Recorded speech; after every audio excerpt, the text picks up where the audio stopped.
I asked Brock Purdy yesterday. He's so earnest. He wants to answer sincerely.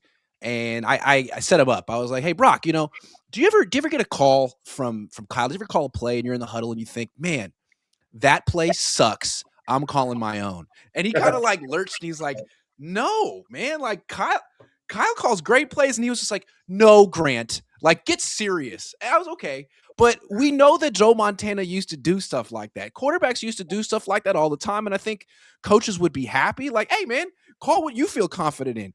Do you feel like you would like to see that be the next evolution for these young quarterbacks to be able to tell the coach, hey, man, I got it this play? That's fine. The thing about it is, for a quarterback to call his own plays, they have to study the game statistically, down in distance, field position, all of those tendencies and nuances that now with the coordinator calling the plays, the quarterback is just more concerned about executing the play rather than making the mental decisions and processing all the things mentally. Like, okay, it's now 2nd and 3. We got the ball on the 35-yard line. My scouting report all week said they'd like to play this. So here's my list of runs or passes I'm going to go to. So it would require a quarterback to be more immersed into the totality of the game from a statistical perspective, where nowadays, they basically just want to execute the play that you're giving them, or you give them 2 plays in the hub, you give them 3 plays or whatever. They've got a kill play or whatever, and so they're going to run those. And I don't know if these younger quarterbacks, well, they're all being given all their plays in college. You look at the quarterbacks in college now; they're looking at the sideline, and they got a coordinator flashing signals to change the play at the line of scrimmage. So they don't have to think about any of that anymore. And then now to get to that point in the NFL, you got to be a student of the game. It's so interesting how these coaches have decided that they need to think for the quarterback, and what the best thing for the team is for the quarterback to just execute, to put it your way. I can see why coaches would want to do that, because they're control freaks by nature, and if they're going to get fired, like maybe go down on my terms instead of your terms. But is that really the best thing for football? Is it the best thing for the NFL? Is it the best thing for quarterback play? Because it seems like it's down. Yeah.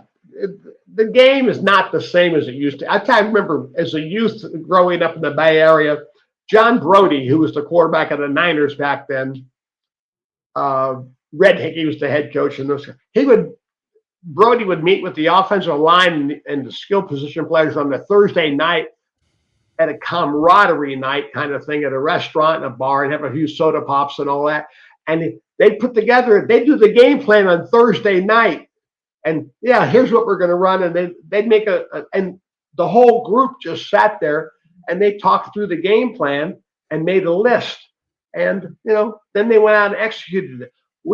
That's one thing that's made a critical difference nowadays, Grant, is that the specialization of substitution and different personnel groupings, it's like a revolving door in a BART station. You got players coming and going every snap, 4 guys, 3 guys off the bench. And, now for a player to track all of that, now if you were going to play with the same 11 guys on the field, and then only on 3rd down, you go to 11 personnel or you go to quads personnel, it'd be better for the quarterback to be able to do it. But when you go from 21 personnel to 12 to 22 to 11, and then go to 13 personnel, all on 1st, 2nd downs before you even get to 3rd down, that's a lot of Not to mention the 8 different motions and shifts. Oh, my God. It's a mental hernia. And again, that stuff helps the play caller, but I don't know that it necessarily helps the sport. That's the interesting thing. And I think Rivers coming back, the whole league is like, oh, that's great. We missed that. It's like, well, you got to coach that, and you got to like encourage it and enable it, empower it, right?